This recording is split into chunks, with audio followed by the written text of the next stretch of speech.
Built to Move by Kelly Starrett and Juliet Starrett. Summary from 4-Minute Books, written by Nicholas Goka and read to you by Andy Mayes. One-sentence summary. Built to Move is a collection of 10 simple tests and practices you can use to instantly improve your mobility, fitness, breathing, eating, and sleeping, thereby increasing your freedom and quality of life all around. Favorite quote from the author. You are going to be moving all your life. Do it well. Kelly and Juliet Starrett. If you're hoping for a meet-cute story when first encountering your significant other, how about saving your future husband's life? That's what Juliet did at the 2000 World Rafting Championships in Chile. The cocky men's team went under about 2 seconds after plunging headfirst into the Fudalafu River's dangerous currents. Moments later, Juliet extended a hand to Kelly, a man whom she had only met hours before, and gave him the Terminator line, "Come with me if you want to live."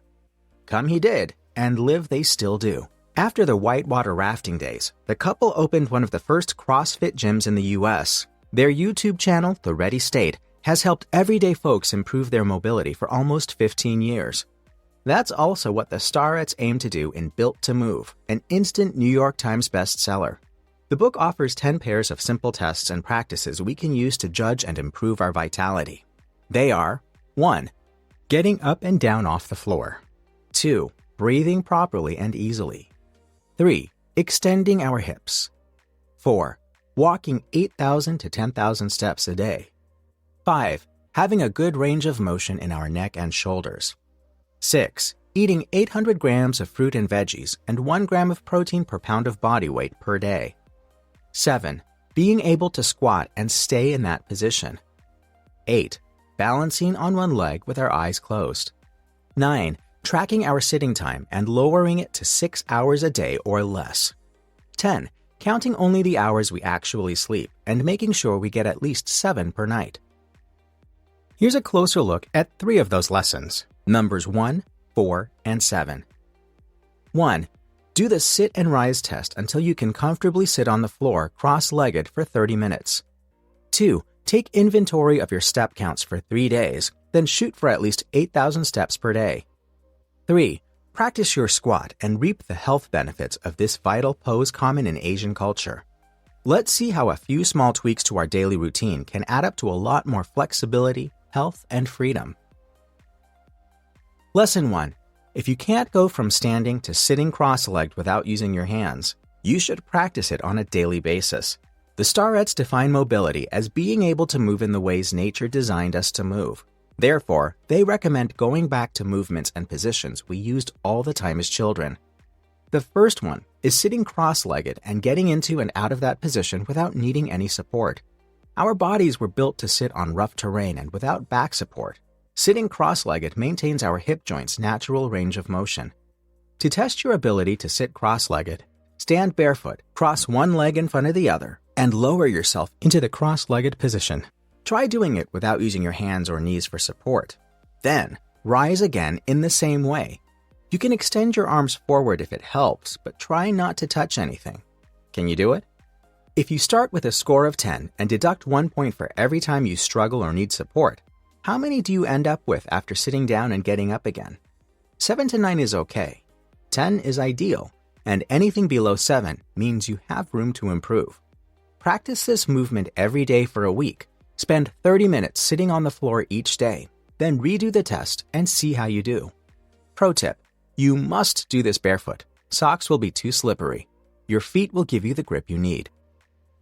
By the way, did you know that 89% of the people who regularly watch this channel do not subscribe? So if you've ever enjoyed any one of our videos, please do us the honor and hit the subscribe button. It makes a bigger difference than you know, and the more people watch, the higher quality summaries we can create. Thank you, and let's get into... Lesson 2. Track your steps for 3 days, then up your count to get closer to 8,000. Between the summers of 2016 and 2017, I walked 10,000 steps every day for a year. On some days, it was serious work to hit that mark. I didn't always feel like taking a 45-minute stroll just to make my target, but I did learn several lessons. One of them was that walking gives you time to think. I had so many more good ideas. Another was that walking provides a great baseline of health. It's one of the easiest, most accessible ways to move. It also gets you out of the house and is a great time to be mindful. To get an idea of how much you're walking, use a step tracker, smartwatch, or your smartphone to count your steps from morning to night for 3 days in a row. What's the average? 2,000? 6,000? 500? Chances are you're not walking enough.